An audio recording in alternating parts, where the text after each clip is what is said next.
Hello and welcome to the Weekly Word, part of the International Bible Teaching Ministry with Douglas Jacoby. This week we're talking about the case for exit interviews, learning from people who leave church.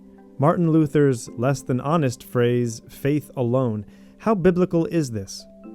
And kudos to fellow teacher Hannah D'Souza on her award-winning sermon at Harvard. Also commending Alan Jacques for his presentation, Jesus' Way with People. Hannah D'Souza is an amazing woman, personable, funny, and smart. She holds 2 degrees from elite institutions and is finishing her doctorate at a 3rd, Harvard Divinity School. Hannah has assumed a highly active role in our fellowship. Her sermon on Hagar is about 10 minutes long. Was Jesus impaled on a torture stake? The Jehovah's Witnesses say Jesus died on a torture stake. If Jesus had died by being impaled, hung on a tree without any broken bones, would it have made a difference to our salvation? First, Jesus didn't have any broken bones.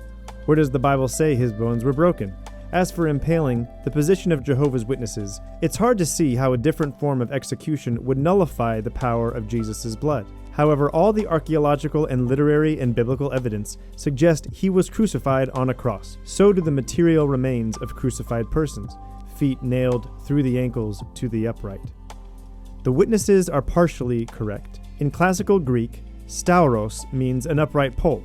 A crosspiece was often attached to the top of the pole. We can be certain of this from the ancient depiction of crucifixion.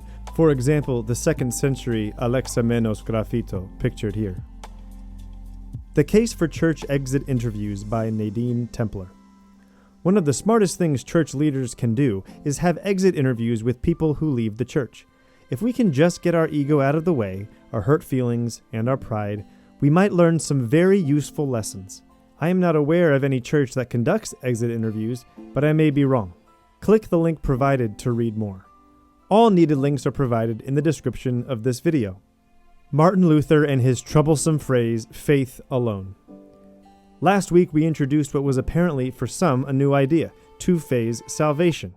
You can click the link to read this article.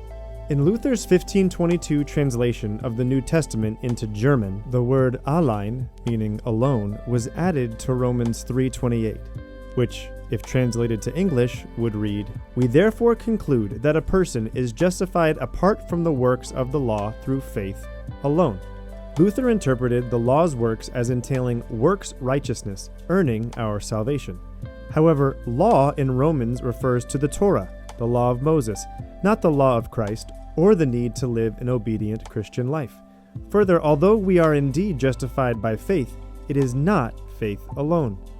Click to read more from Luther on this topic, as well as Douglas's explanation and response. That's it for now. Thank you so much for listening. Until next time, God bless.